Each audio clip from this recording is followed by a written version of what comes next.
Hello, and once again, welcome to Medibil, and another set of reactions or answering of Johnny Isometric's questions. And once again, thank you for your questions, and I hope you're not offended by my directness of responses.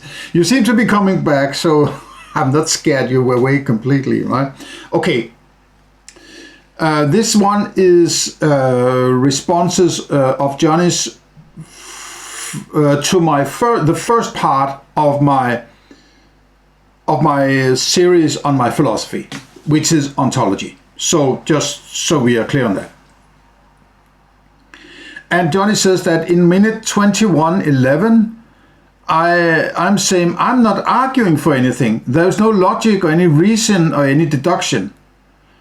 And it is a reference, I believe, to the 2x2, Pascal's wager thing, right? The risk assessment.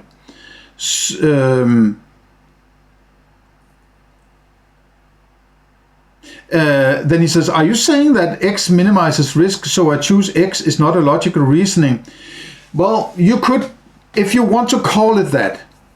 But a risk assessment ultimately, I think, and we may discuss this, but at the end of the day, I feel it's approaching something that is emotional. You might say, okay, I think this will happen, and that will happen, and this might happen, and that might happen. That could be a kind of logic, right? Logical structure. But at the end of the day, I have to approach, I have to attach a kind of emotion to it, a kind of passion, maybe something somewhat maybe similar to Hume's idea of passion, right? Where passion rules the game, to paraphrase Hume, right? I think you have to take a little dive down in your passions and then get back up and say, I think this has this level of risk. Because I think that risk is not, it's not something you reason. You don't reason risk. You can reason what will happen, but the feeling of the risk is kind of emotional. And that's why I'm saying it. So there's not necessarily, there's no logic or anything like that involved in it, but it's not the ultimate decision. That's kind of and I hesitate to say that, but a gut feeling of some kind, right? And I go more into it in my second part, which I suppose maybe you haven't listened to through yet. And I think I address some of these aspects. So maybe you could go there, and if you haven't, and maybe comment on them over there. So we'll take it from there, right? Okay, at minute 39:35, I say, at some point, whenever I try to define something, I always, without exception, have to refer back to some color and or some sound and or some smell and so on and so on. So CSSTT, right? Sorry for insisting, says Johnny Isometric. No, answer my fucking question. I'm coming back to the topic of pain, but how exactly would you define it in terms of CSSTT alone? No, well, I'm not doing that. It's a different category. CSSTT is in a different category of its own. If pain has to be in a category, it has to be different from A, B, and C. Or it's in C now, but if it has to have its with some other aspects, then it will be a fourth kind of category, or at least some kind of particular subcategory of abstractions. But I have a notion actually, and it's because it's some philosophy I did a long time ago that sort of seems to be coming back because you asked the question. And thank you for that, because I might need to address this, not because it's necessary for the rest of my philosophy, but because it might feel like there's a gaping hole in my description, that the category C may be too big. So, but I think I might do something when I've done with all of my philosophy. I might go back and do some category C scrutiny. Not least because you have mentioned this, and I actually feel myself now that I might actually need to do something about it. But I've also addressed this question here in a video I'm uploading which was, you mentioned this, and that's why you say, I insist. You asked the question on a prior video, one of my follow-ups. I think it's follow-up 2 to the prior series, right? So you can go back and listen to what I said there, but it's not much more than I've done here, right? But no, just for the sake of it. So, and parenthesis, Johnny says, I am referring, of course, to your private feeling of pain, not the experience of seeing or hearing other being suffering. No, I sense that you are pretty good at this, and you are able to understand what I'm saying. You can put it on a shelf and then compare it to what you might have of your own philosophy. But I suppose none of us can actually reject any philosophy at all. We might not have that necessarily that much philosophy, but at least we have at least some dogmas we are working from, right? You sound like a healthy person, honestly. There might be a few things here and there where it sounds like you're used to meeting a lot of crappy people discussing stupid things like communism with, right? It's sort of a toxic environment where you don't maybe get the right vitamins for doing some good groundwork of philosophy, right? So I'm here to help you, mate.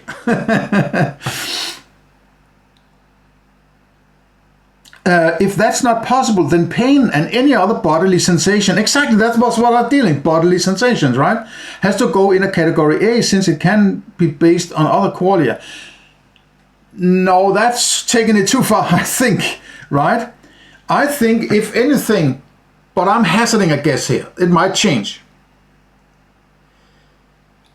I don't need to have a pain in order to have a cognition, right? Or if I have a pain, I'm not receiving any cognitions from it. I might have a cognition of an idiot kicking my leg, right? But that's not, the pain is just a result of that cognition then. The pain doesn't give me the cognition.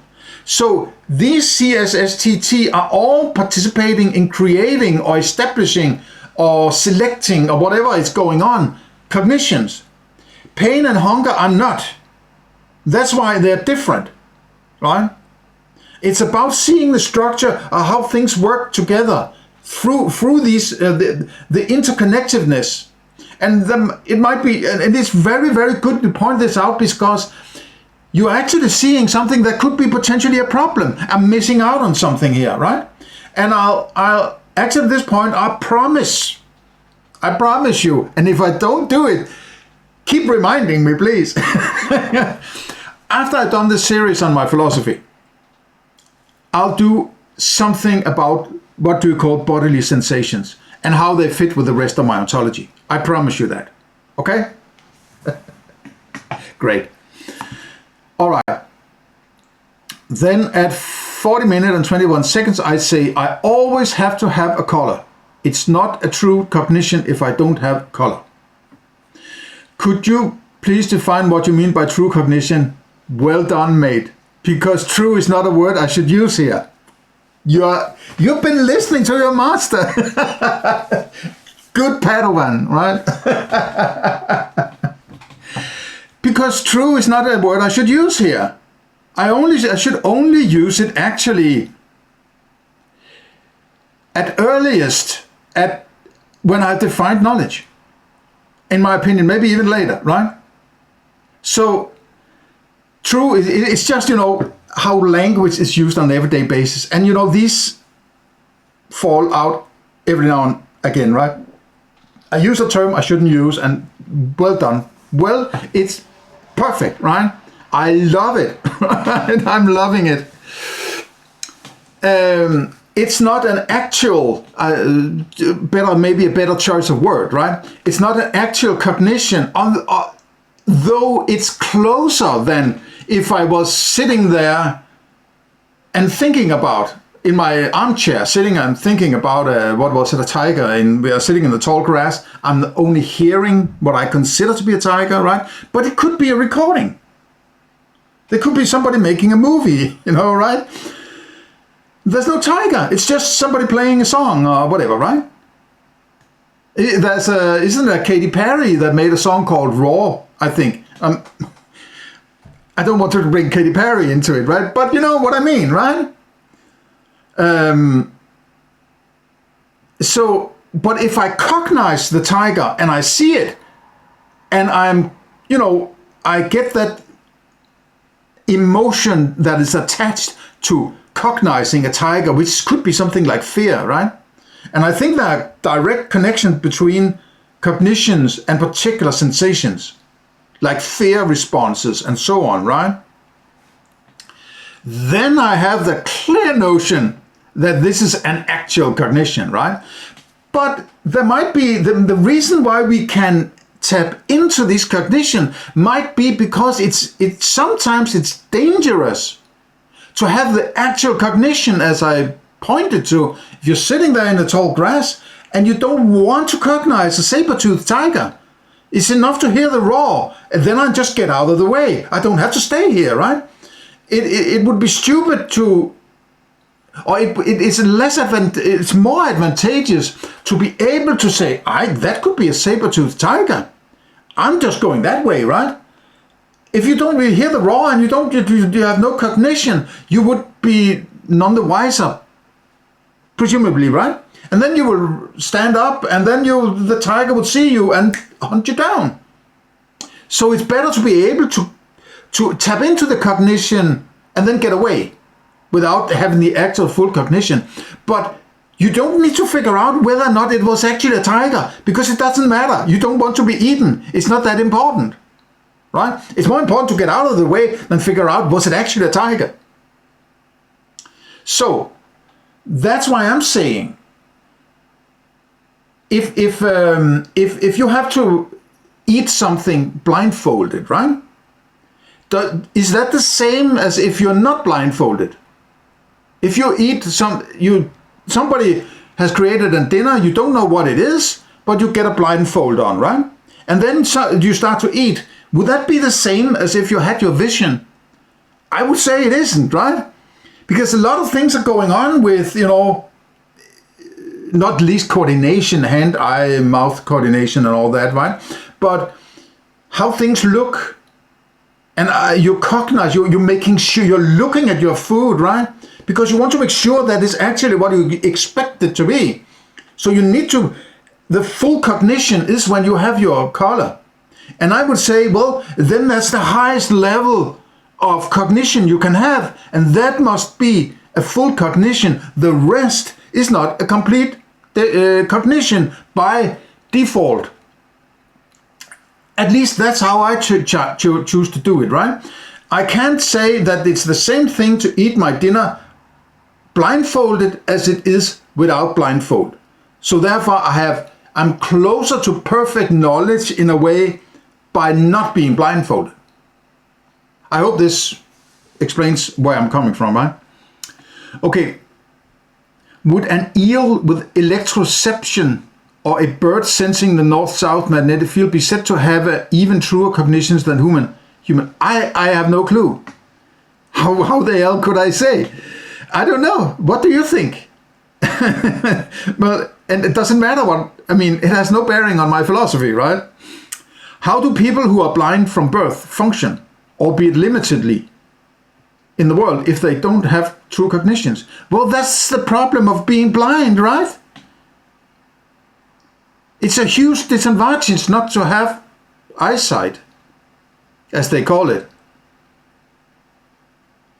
I mean, you're missing out on a lot of feeling sure and coordination and cognitions and so on, right? And maybe you advance your other senses. I think that the hearing and other things are being amplified because you're lacking vision. Then you develop the other senses more, but it can never make up for what you're missing. So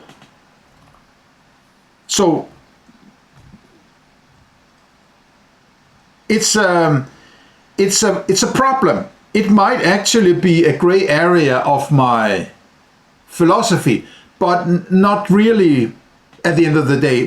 Maybe it's something I should address when we get further down the line, that there might be a place where people cannot cognize things, and if I have cognition as knowledge, then blind people can't have knowledge. Then so But if that's the case, then so be it. What they have might not be completely useless, but it's not as good as having knowledge, right? Somebody who has never cognized an elephant, can you explain what a cognition of an elephant looks like? I suppose you can't. So you can never get to an agreement on elephant with a blind person. You can only at least agree, okay, if we decide that the other four senses like smell, sound, touch and taste are enough for us to agree on elephant, okay, then you can maybe agree on elephant, but there's a special case then. Then the two of you agree to do that, and fine. I'm not going to mess with that, right? I have my own philosophy. I might not do it, but if you want to do it, I mean, you're free to do what you want, right? So, okay, I think that's it. Thank you once again for your questions and your comments and so on. It's it really digs into some important aspects, and thank you for doing that, because I cannot, when I present it, I cannot think of every little fucking detail, right? And that's one of the reasons why I love when people comment, because it forces me to reflect on aspects that might have been left a little on the wayside during my presentation, right? So, okay, thank you for listening in. Give me a like, subscribe, give me another comment. Otherwise, have a nice day. See you in the next one.